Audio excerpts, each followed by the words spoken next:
Welcome to the Team Mosaic. Let's start from this end, run our way down that end. Tell us who you are and what your involvement is in the project. I'm Michael Holliday. I'm unfortunately half responsible for directing this. Alex Churchyard, I directed and wrote some of it. I'm Hannah Paterson. I wrote two of the segments and produced it. I'm Tony. I slit Danny Thompson's throat and I was a space transvestite stripper and I played the career-changing Mr. Daniels.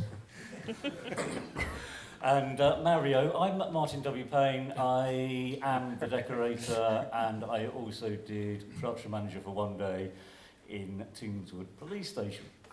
That's wonderful. So where did the idea of making an anthology come from? Well, I think we did our first film, Ice Cream on the Beach, which we shot over weekends over a long period of time, and we kind of wanted to do an anthology.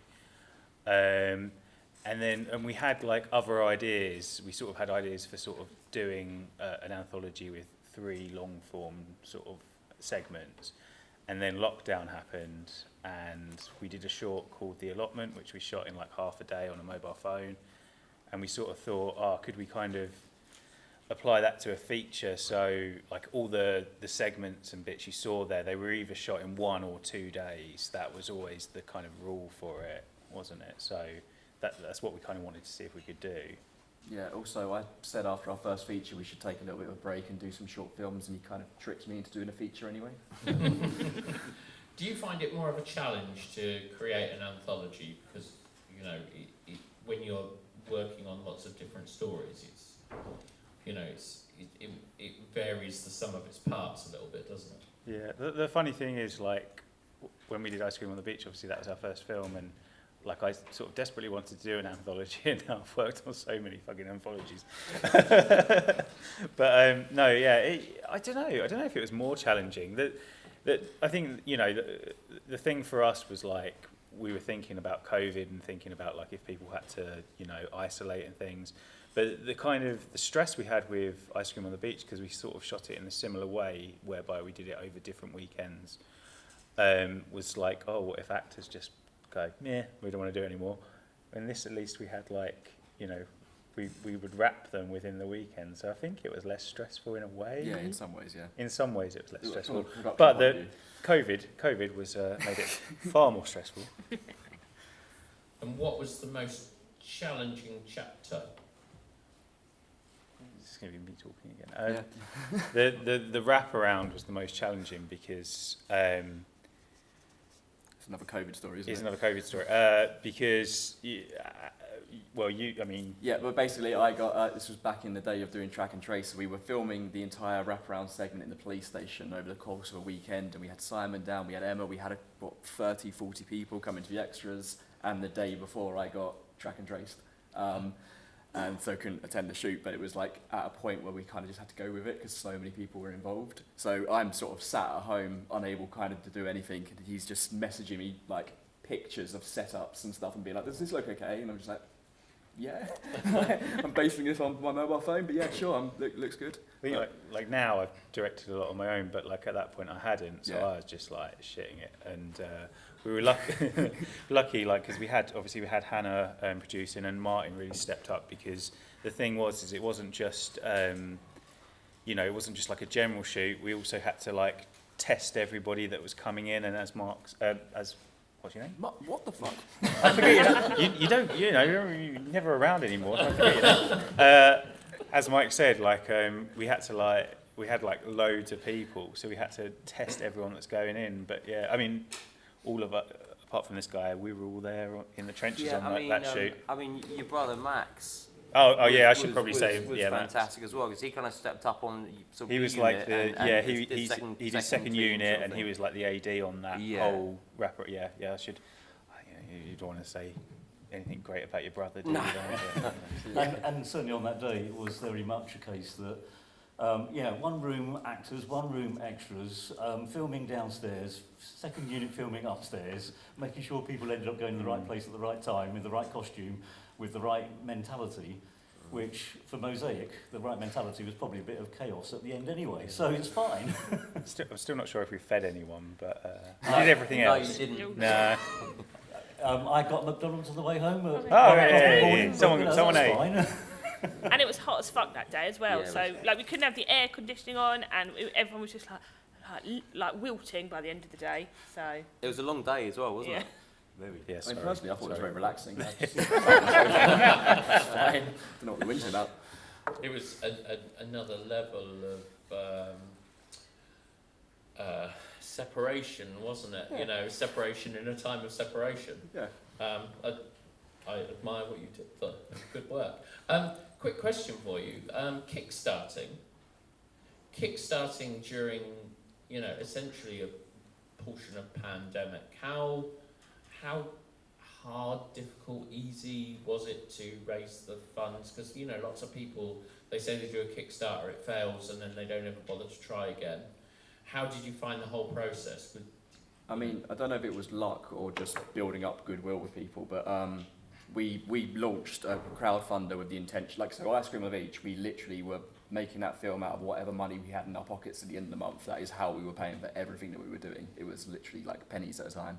And we were like, okay, let's just try and raise like $1,000. At least that will cover some food for people and stuff like that. And we smashed through that in 24 hours. Yeah, it was $2,000 the initial. $2,000, okay, and yeah. Then, and yeah, 24 hours. Yeah. And then what was it ended up being? Do you remember? About 7. So yeah, so we ended up raising. So yeah, we smashed the target, but I don't know why. And Martin, Mario. you're a man that seems comfortable with nudity. No, I insisted on I had sufficient paint. What was the most challenging part of the section, your section? The decorator bit was actually because the decorator appears twice. The first time, obviously, in Free Sprite Studios, so it's an enclosed space, it's absolutely fine. And just trying to get the whole concept across when Alex is saying, I want you to scuttle across this corridor, it will be funny. And I'm thinking, will it? I think it is on screen. And then just basically, yeah, having to stand there. And I think I probably got the better side of the deal. Alex Jen having to paint me probably had the worst side. So I was fine. Question probably should go to him. But then the second stint as the decorator, trying to come back later in the film in the police station looking more like the original decorator, because obviously, again, COVID has a story. During COVID, some of us never cut their hair. So the extreme hair that I have to start with is all mine. And then by the time we did the police station bit, I was looking slightly neater. This is all good. And Tony, Mr. Daniels, he proper lost his shit, didn't he? I love you know, Mr. Daniels. how hard is that to kind of channel that character? And It's very easy, if you mean. but do you know what I mean? Because there's always that potential that you're going to offend somebody, isn't there? I love So- offending people. Which is good, but If people want to be offended, then that's their prerogative, you know. I'm kind of following orders for Mike and Alex. I'm Mostly not saying Mike, mostly Mike. from Alex, and then I might go off kilter a little Yeah. bit and add a few bits in, you know, and then you know they want to kind of get rid of it. That's fine. it just strikes me as being quite an exhausting character. It's really, Yeah. really, it's quite tough. It's quite a physical character, especially, I think, Mosaic, if I remember rightly, we filmed Mr. Daniels first in Mosaic, Yeah. but you've already seen him in Video Shop Tales of Terror. That's right. And we've already filmed him in Video Shop Tales of Terror 2. I mean, I love him. Yeah, I mean, he's great. I mean, he's just bonkers. He's a bit calculating. We were talking about this earlier. He's calculating and scary. He's a little bit special. Yeah. But you know, we kind of love him. But I think, like, I mean, to me, he's like a weirdo. Not.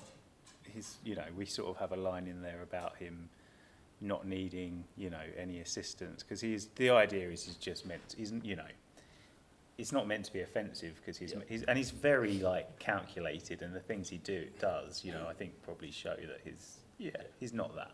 He's just messed up, isn't he? He's just very weird. And He's a little bit. He's a sad character. he's like And the sort of guy that's on Twitter and like, you know, he's like, Can't believe Oh, we women in Mr. Daniels films. Cinematic Universe. Exactly. We were talking about that earlier too. We were. Hannah, what was the biggest challenge as far as you were concerned in this? I don't know. Right, like to the set, like I wrote the Mary Marshall one, which links to the wraparound, and it was trying to be consistent with what I was writing and what Alex and Mike were writing, and making sure it made some like semblance of sense, I think. And yeah, just kind of the challenging police station shoot day was interesting, but it was good. It was still good fun. But you talk about, you know, how challenging it was, but you were all so great, and it got done. The job was done, you know, and it maybe took a couple of hours longer, but I think you know the results were great, you know. And Oh God, I sound like a top kiss ass. no, you are. Shit. You can Tony still wants We're come not back. going to just put you in the next film. Yeah. Mr. Daniels, the return. And Alex, here's a tough one for you. You know, like all of you guys, you're all working in so many projects. Everyone, you know, there's probably 10 people in here who are involved in something that you're all working in. How easy or difficult is it for you all to be like rotating around each other's universe? Because everyone's kind of helps each other on their project, and it's like, you know what it's like. Actors, filmmakers, they've all got their level of ego. I'm not saying anyone here has, but do you know what I mean? How do you manage to maintain the status quo at all times? Because 1 minute you could be working for Tony on a project, and the next minute he is working for you. How difficult is it to sort of maintain all those relationships? I mean, it's lovely when you work on other people's stuff. Like I was doing behind the scenes on Witches last weekend, and I went at the studio. There's a green room, and like at one point I went and sat in there, and I realised, like, from where I've like filmed stuff where I've directed, I was like, I don't think I've ever really just sat in here and chilled out. It was lovely. So I'd much prefer being on other people's sets and doing something sort of menial. Yeah, definitely. But yeah, no, I think that's like the nice like sort of quid pro quo where you know, like we do a little bit on each other's stuff, and it's lovely that you can, you know, be directing something and then you just go and help someone on the sound or just be a runner on things, and it's sort of the, you know, it's one of the best things about what we do, like with sort of DIY horror. Is there a project that you can mention that maybe involves this? So, we are doing a documentary called Shoestring, which looks into the world of DIY horror filmmaking in the UK. Nice. I don't think. Sorry, just quickly. It's like you said about, you know, Alex working for me and we working for Alex. When you're on set, it's not quite like that. I know obviously there's a kind of hierarchy in terms of someone has to direct or, you know, and kind of keep things moving.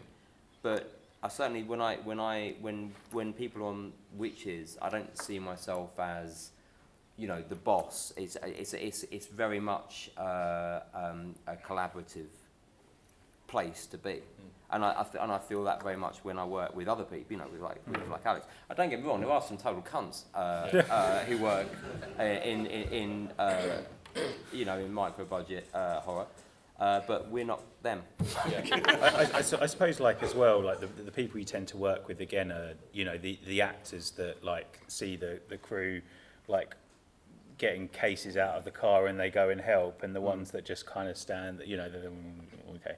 But like, you know, it's that kind of thing, isn't it? People just sort of muck in a bit. Yeah, it has to be collaborative at this level, right? Yeah. You can't have it any other way. Yeah. If one of us didn't do anything and you know, other people are working and people want a cup of tea, you go and make a cup of tea. You know? Yeah. It's not rocket science, you know. None of us are fucking Spielberg. Do you know what I mean?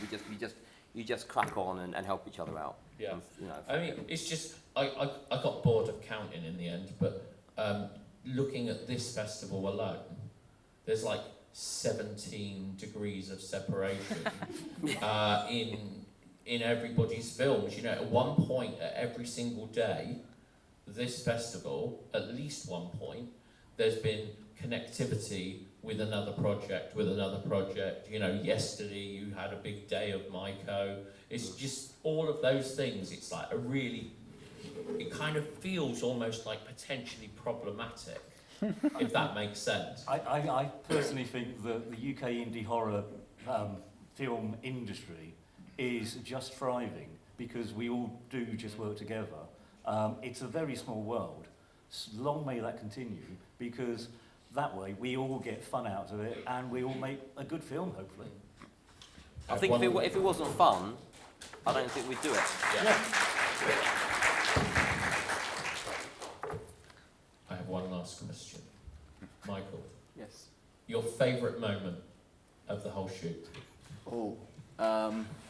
Being at That, home. probably, Yeah, probably that moment that you almost like cry with laughter. That's always the bit that's my favourite part, but how about you? I think it's like funny in hindsight. At the time, it probably wasn't, but it was the moment where we were filming. And it was already been mentioned tonight that there's a guy called Duncan who owns a studio called Free Sprite Media, and we were filming the fanboy segment with the guillotine. And he has an infinity white wall, and we're shooting on the complete other side of the studio, nowhere near this bright, perfect white wall. Guillotine comes down, blood sprays, lands 9 foot up on this perfectly clean white wall. I think we painted that 10 times, and it was still coming through. Yeah, oops. Well, thank you very much, guys. It's been a pleasure. Give them a big round of applause.